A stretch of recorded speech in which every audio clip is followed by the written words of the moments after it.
अभ्यास प्रश्न का जवाब है, आज़ादी के समय कांग्रेस के अध्यक्ष जे.बी. कृपलानी थे। इनका पूरा नाम जीवतराम भगवान दास कृपलानी था। ये बिहार के एक कांग्रेसी नेता थे जो बाद में प्रजा सोशलिस्ट पार्टी की भी स्थापना किया था। नमस्कार दोस्तों, dream of selection with Digvijay Singh में स्वागत है आपका। डेली जर्नल अवेयरनेस MCQs का ये 17 एपिसोड है। इसके पहले 16 वीडियो आ चुके हैं, जिनकी वीडियो एक साथ आपको प्लेलिस्ट में मिल जाएगी। चलिए स्टार्ट करते हैं।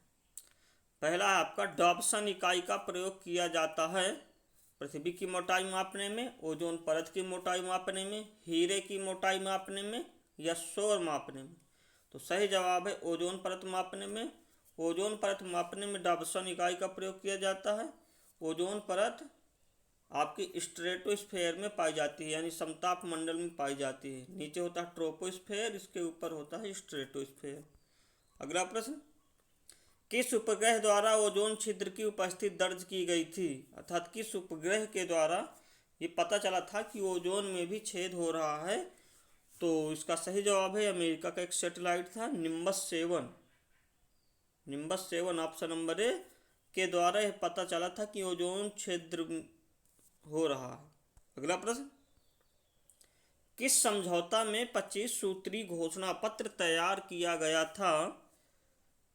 तो सही जवाब है आपका स्टॉकहोम सम्मेलन 1972, जो 5 जून 1972 को हुआ था। इसमें पर्यावरण से संबंधित 25 फार्मूला दिए गए थे। तो ये 25 सूत्री घोषणा पत्र संबंधित है स्टॉकहोम समझौता।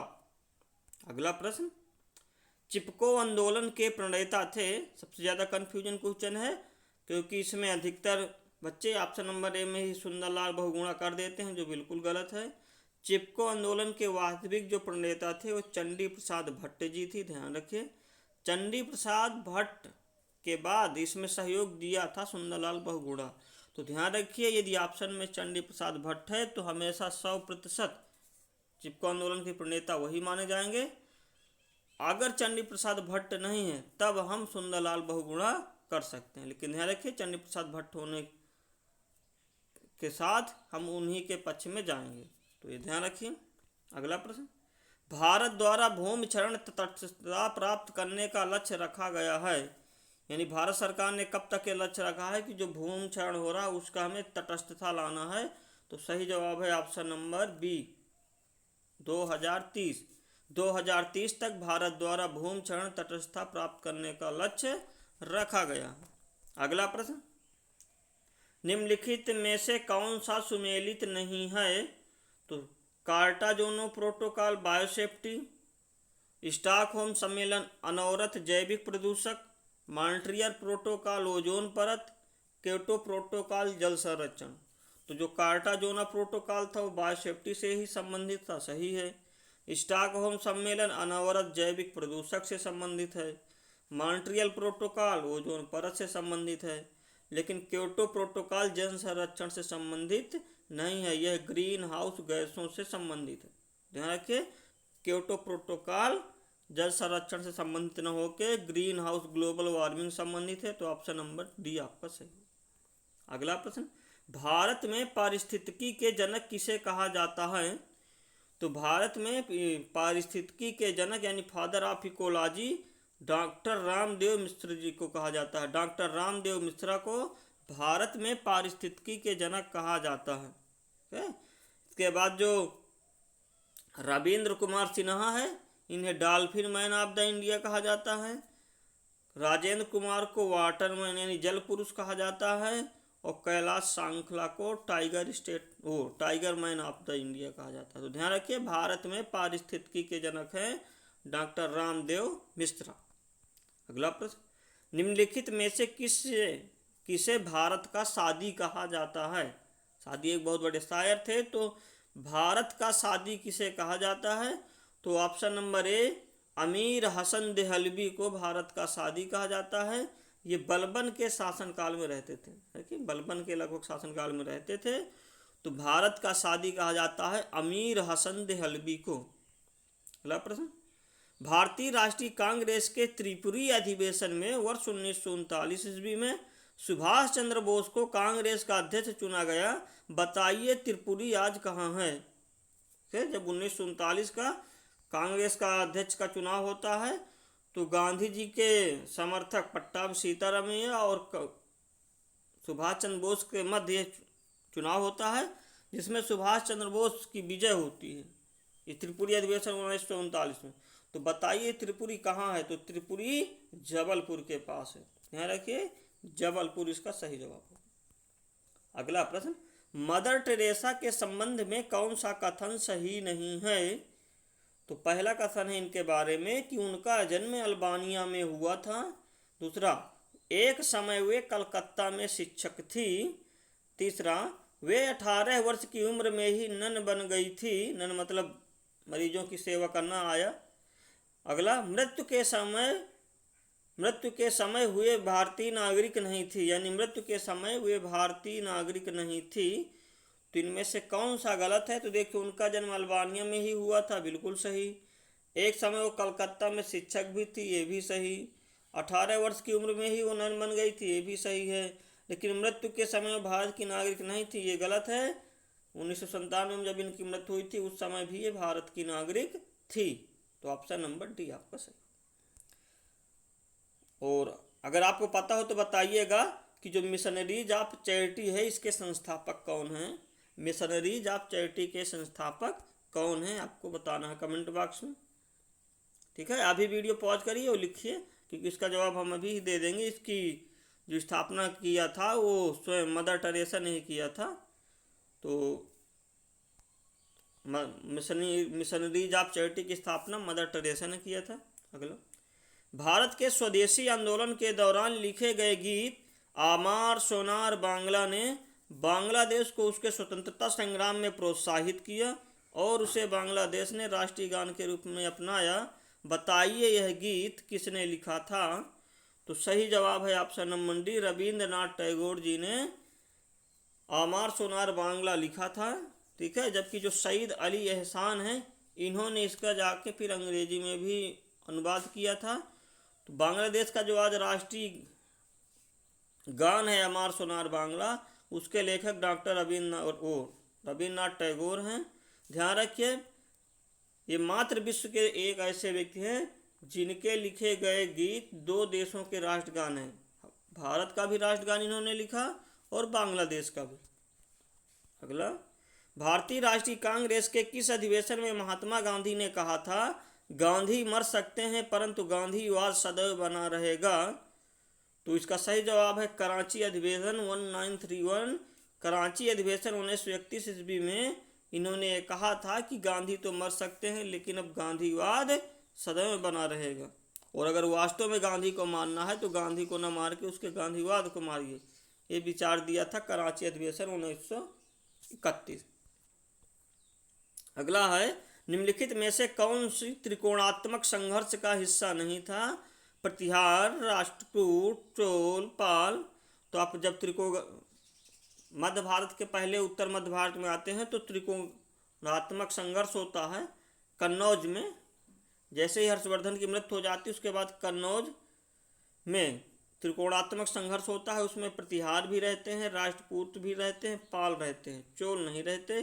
तो ध्यान रखिए, प्रतिहार, राष्ट्रकूट और पाल वंश के लिए कन्नौज में सत्ता स्थापित करने के लिए युद्ध होता है। कन्नौज को श्री महोदया और महोदया श्री के नाम से भी जाना जाता था। तो जब यहाँ पर तीनों के मध्य युद्ध होता है, ध्यान रखिए, प्रतिहारों के मध्य, राष्ट्रकूटों के मध्य और पालों के मध्य, चोल नहीं थे। और अंत में इसमें विजय होती है प्रतिहारों की। अगला प्रश्न, निम्नलिखित में से कौन सही सुमेलित नहीं है। मृच्छकटिकम शूद्रक, बुद्धचरित वसुबंध, मुद्रा राक्षस विशाखादत्त, हर्षचरित बाणभट्ट। तो मृच्छकटिकम के लेखक शूद्रक हैं, मिट्टी का खिलौना।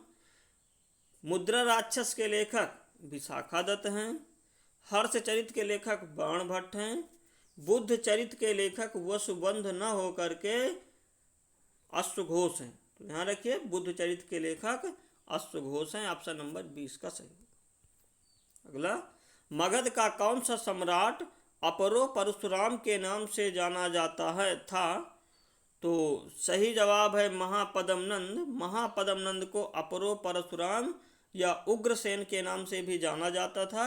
ये नंद वंश के संस्थापक थे। है, तो ध्यान रखिए, अपरो परशुराम के नाम से जाना जाता था महापद्म नंद को। भारत में पहली बार केंद्रीय सत्ता स्थापित करने का प्रयास महापद्म नंद ने ही किया था। अगला प्रश्न, अफ्रीका की सींग किसे शामिल नहीं किया गया है जब तो हॉर्न ऑफ अफ्रीका, अफ्रीका महाद्वीप में इसका जो ये वाला मैप है इसमें मिलते हैं। इसमें 3 देश हैं, इथियोपिया, सोमालिया एवं इरिट्रिया। सूडान इसमें सम्मिलित नहीं है। ध्यान रखिए, हॉर्न ऑफ अफ्रीका में इथियोपिया, सोमालिया एवं इरिट्रिया को सम्मिलित किया जाता है। अगला है, भारत की स्वर्णिम चतुर्भुज परियोजना गोल्डन क्वाड संबंधित है किन किन शहरों से? तो ध्यान रखिए, इसकी जो है दिल्ली, मुंबई, चेन्नई, कोलकाता। अर्थात ऑप्शन नंबर ए दिल्ली,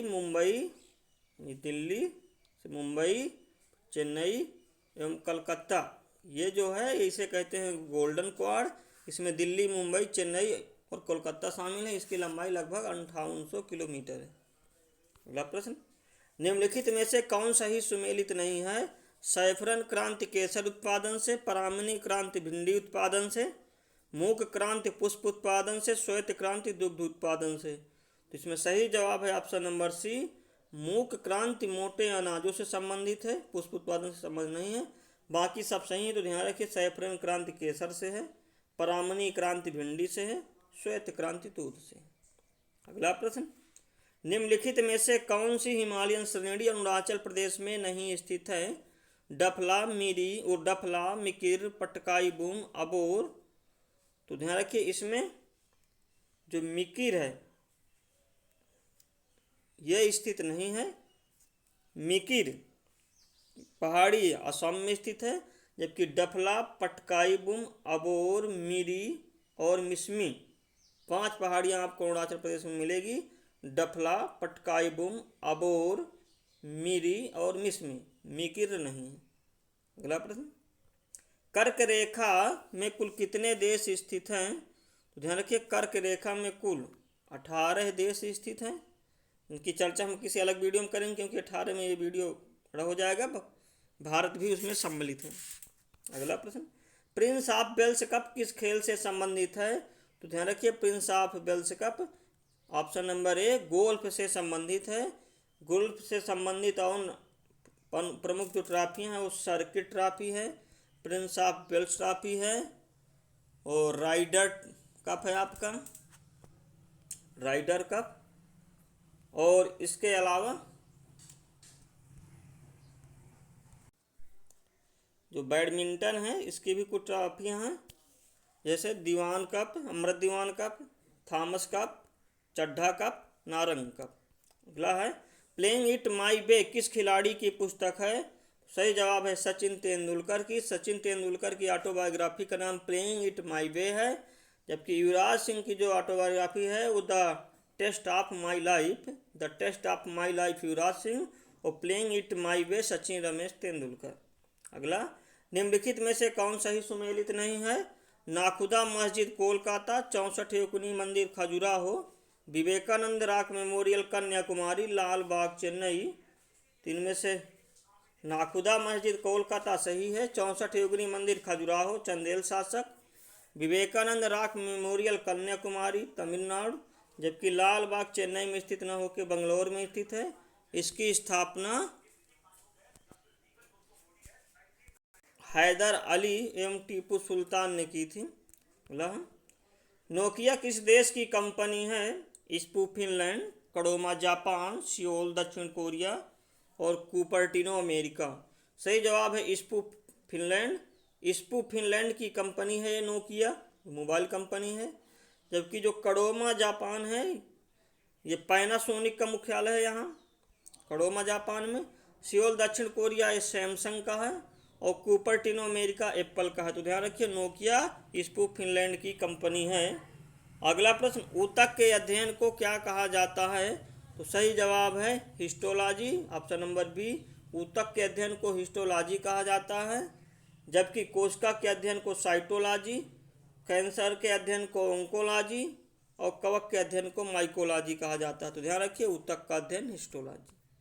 अगला है विश्व व्यापार संगठन के वर्तमान में अध्यक्ष कौन हैं? तो ध्यान रखिए नगोजी इकोंजो इवेला। नगोजी इकोंजो इवेला विश्व WTO की अध्यक्ष हैं।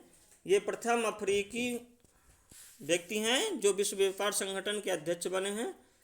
विश्व व्यापार संगठन के पहले गैट था। गैट को प्रतिस्थापित करके 1995 में विश्व व्यापार संगठन आता है। उस समय इसके पीटर सुदरलैंड अध्यक्ष थे और इसके पहले नगोजी इकोंजो इवेला पहले रॉबर्ट अजोवेडो थे। रॉबर्ट अजोवेडो के बाद नगोजी इकोंजो इवेला है। इनका कार्यकाल 31 दिसंबर 2025 तक रहेगा। तो ध्यान रखिए प्रथम महिला है नगोजी इकोंजो इवेला, अफ्रीका। अगला टाइगर वुड्स किस खेल से संबंधित हैं? तो ये अमेरिका खिलाड़ी हैं। ये गोल्फ खेलते हैं। Option number B, Tiger Woods golf से संबंधित हैं। अगला है योगी आदित्यनाथ की अगुवाई वाली उत्तर प्रदेश सरकार 2021-22 में कितने रुपए का बजट पेश किया है? तो सही जवाब है 5,50,270.78 करोड़ रुपए का, यानी ऑप्शन नंबर ए। उत्तर प्रदेश सरकार ने जो 2021-22 के लिए बजट पेश किया है वो है 5,50,270.78 करोड़। अगला उत्तर प्रदेश सरकार ने 2021-22 के बजट में अयोध्या में निर्माणाधीन हवाई अड्डे का नाम क्या घोषित किया है?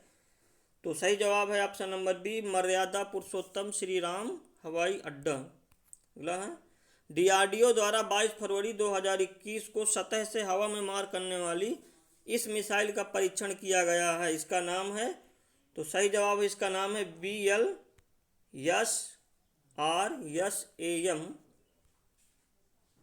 ठीक है, तो ध्यान रखिए इसका, यानी short range surface to air missile. देखिए SRSAM का फुल फॉर्म है short range surface to air missile. एक quick reaction surface to air missile के सिद्धांत पर कार्य करते हैं। अगला प्रश्न, अगला आपका अभ्यास प्रश्न है विश्व का सबसे विशाल क्रिकेट स्टेडियम कौन सा है? इसका जवाब आपको कमेंट बॉक्स में बताना है और 30 में से आपके कितने सही प्रश्नों का जवाब दिया जरूर कमेंट बॉक्स में बताइएगा। और ये वीडियो अगर ऐसे ही प्रतिदिन आपको प्राप्त करना हो और अच्छी लग रही हो तो प्लीज़ वीडियो को चैनल को सब्सक्राइब करें और वीडियो को शेयर करें। तो नमस्कार, thanks for watching this video. Please like, subscribe and share this channel.